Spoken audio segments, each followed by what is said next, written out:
2025 সালে দুদেশের সম্পর্কের সবচেয়ে বড় ক্ষতি করেছে মিডিয়া প্রপাগান্ডা। 5ই আগস্টের পর ভারতীয় মিডিয়া যেমন রিপাবলিক টিভি, জি নিউজ, আনন্দবাজার পত্রিকা বাংলাদেশকে দ্বিতীয় আফগানিস্তান এবং হিন্দুদের জন্য নরক হিসেবে চিত্রিত করার চেষ্টা করেছে। বিবিসি ও আল জাজিরার ফ্যাক্ট চেকে এসব খবরের অনেকগুলোই ভুয়া প্রমাণিত হয়েছে। আজ আমরা কথা বলবো বাংলাদেশ ভারত সম্পর্ক 2025, কূটনৈতিক শিষ্টাচার, পপুলিজম এবং অবিশ্বাসের শীতল যুদ্ধ নিয়ে। 2024 সালের 5ই আগস্ট ছাত্র জনতার অভ্যুত্থানে শেখ হাসিনা সরকারের পতনের মধ্য দিয়ে বাংলাদেশ ও ভারতের দ্বিপাক্ষিক সম্পর্কের ইতিহাসে এক নাটকীয় বাকবদল ঘটে। গত 1.5 দশকের তথাকথিত সোনালী অধ্যায় বা ভারতের প্রতিবেশী প্রথম নীতি হঠাৎ করেই এক গভীর আস্থাহীনতার সংকটে নিমজ্জিত হয়েছে। 2025 সালে এসে এই সম্পর্কটি কেবল কূটনৈতিক টানাপোড়েনে সীমাবদ্ধ নেই, বরং এটি কোল্ড পিস বা এক ধরনের শীতল যুদ্ধের রূপ নিয়েছে। সম্পর্কের এই অবনতির পেছনে রাজনৈতিক পট পরিবর্তন যতটা দায়ী, তার চেয়ে বড় ভূমিকা রাখছে দুই দেশের রাজনীতিবিদদের বক্তব্য, মিডিয়া প্রপাগান্ডা এবং আবেগী জনতুষ্টিবাদ বা পপুলিজম। সম্পর্কের এই অবনতির একটি বড় কারণ হলো সাম্প্রতিক সময় উভয় পক্ষের দায়িত্বশীল ও প্রভাবশালী ব্যক্তিদের পাল্টাপাল্টি এবং অত্যন্ত আক্রমণাত্মক বক্তব্য।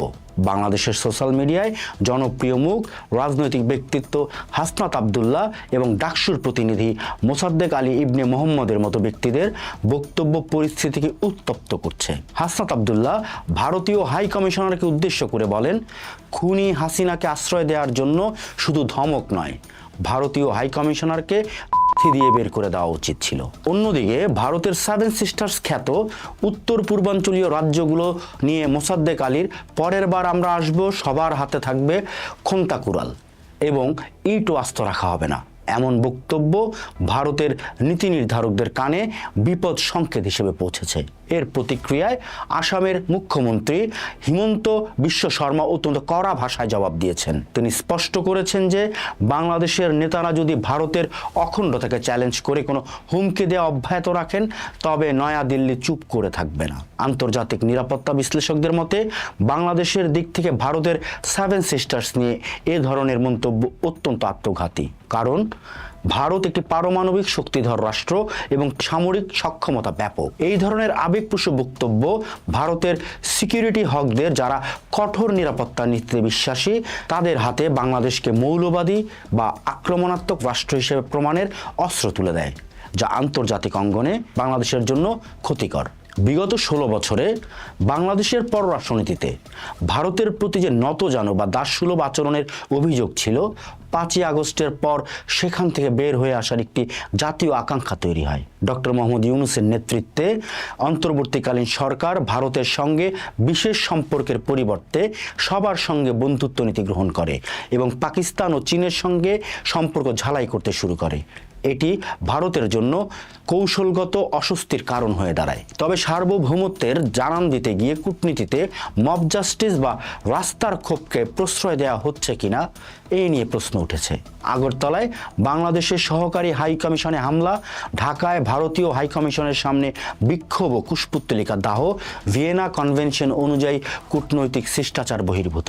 সরকার কূটনৈতিক চ্যানেলে কড়া প্রতিবাদ জানানোর পরিবর্তে অনেক ক্ষেত্রে রাজপথের আবেগকে প্রশ্রয় দিয়েছে। ফলে ভারত ভিসা প্রক্রিয়া সীমিত করেছে, যার সরাসরি ভুক্তভোগী হচ্ছে বাংলাদেশের সাধারণ মানুষ ও চিকিৎসার জন্য ভারতগামী রোগীরা। বিশেষজ্ঞরা একে রাজনৈতিক অপরিপক্কতা হিসেবে দেখছেন। সম্পর্কের তিক্ততার কেন্দ্রবিন্দুতে রয়েছেন ভারতে আশ্রয় নেওয়া সাবেক প্রধানমন্ত্রী শেখ হাসিনা।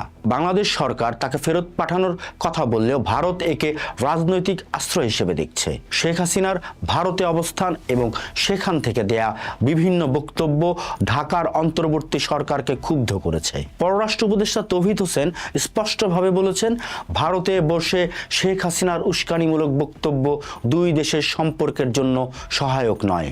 এর জেরেই ইনকিলাব মঞ্চের মুখপাত্রের উপর হামলার অভিযোগ এবং চিন্ময় কৃষ্ণ দাসের গ্রেপ্তারের ঘটনায় ভারত উদ্বেগ প্রকাশ করলে ঢাকায় ভারতীয় হাই কমিশনারকে তলব করা হয়। পাল্টা পদক্ষেপ হিসেবে ভারত ও বাংলাদেশের হাই কমিশনারকে তলব করে। এই টিট ফর ট্যাট বা পাল্টাপাল্টি তলব কূটনৈতিক সম্পর্কের গভীর ফাটলকে নির্দেশ করে।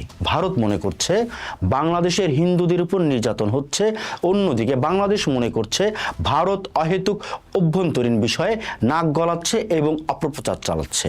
সামাজিক যোগাযোগ মাধ্যমের একটি প্রচলিত বয়ান হলো, বাংলাদেশিরা ভারত যাওয়া বন্ধ করে দিলে ভারতের অর্থনীতি ধসে পড়বে। এটি একটি পপুলিস্ট বা সস্তা আবেগী প্রচার। পরিসংখ্যান বলছে ভারতে আগত বিদেশি পর্যটকদের মধ্যে বাংলাদেশিরা শীর্ষে, প্রায় 20 থেকে 23%, এবং তারা কলকাতা ও চেন্নাইতে স্থানীয় অর্থনীতিতে গুরুত্বপূর্ণ ভূমিকা পালন করে। কিন্তু ভারতের প্রায় $3.9 ট্রিলিয়ন বিশাল অর্থনীতির তুলনায় বাংলাদেশিদের খরচ করা অর্থ 1%-এরও অনেক কম। তাই ভারত না খেয়ে মরবে এমন ধারণা প্রচার আত্মতুষ্টির জন্য ভালো হলেও বাস্তবতার সঙ্গে এর কোনো মিল নেই। বরং ভিসা বন্ধ থাকায় বাংলাদেশের মধ্যবিত্ত শ্রেণী এবং ব্যবসায়ীরাই বেশি ভোগান্তিতে পড়ছেন। পাশাপাশি আদানি পাওয়ারের বকেয়া বিদ্যুৎ বিল, ভারতের লাইন অফ ক্রেডিটের প্রকল্পগুলো স্থবির হয়ে পড়ায় বাংলাদেশের উন্নয়ন ও জ্বালানি খাতেও নেতিবাচক প্রভাব পড়ছে। সীমান্তে বিএসএফ এর গুলিতে বাংলাদেশি হত্যা একটি দীর্ঘস্থায়ী এবং মানবিক সংকট।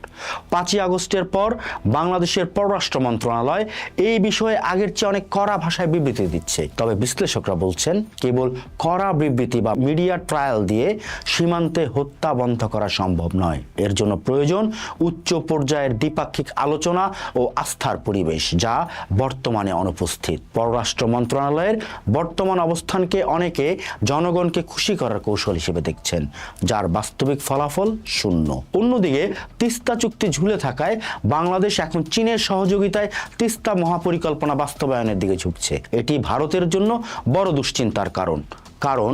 শিলিগুড়ি করিডোরের চিকেন নেকের এত কাছে চীনের উপস্থিতি ভারতের নিরাপত্তার জন্য হুমকি। এছাড়া 2024 সালের বন্যায় ত্রিপুরার ডুম্বুরা বাঁধ খুলে যাওয়া নিয়ে বাংলাদেশ যে ওয়াটার টেররিজমের অভিযোগ তুলেছিল, তা ছিল বৈজ্ঞানিক তথ্যের চেয়ে আবেগের বহিঃপ্রকাশ বেশি।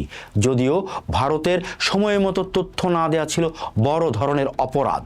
2025 সালে দুদেশের সম্পর্কের সবচেয়ে বড় ক্ষতি করেছে মিডিয়া প্রপাগান্ডা। 5ই আগস্টের পর ভারতীয় মিডিয়া যেমন রিপাবলিক টিভি, জি নিউজ, আনন্দবাজার পত্রিকা বাংলাদেশকে দ্বিতীয় আফগানিস্তান এবং হিন্দুদের জন্য নরক হিসেবে চিত্রিত করার চেষ্টা করেছে। বিবিসি ও আল জাজিরার ফ্যাক্ট চেকে এসব খবরের অনেকগুলোই ভুয়া প্রমাণিত হয়েছে। অন্যদিকে বাংলাদেশের সোশ্যাল মিডিয়াতেও ভারত বিদ্বেষী অনেক গুজব ছড়ানো হয়েছে। এই ন্যারেটিভ যুদ্ধ দুই দেশের সাধারণ মানুষের মধ্যেও একে অপরের প্রতি তীব্র ঘৃণা ও অবিশ্বাসের জন্ম দিচ্ছে।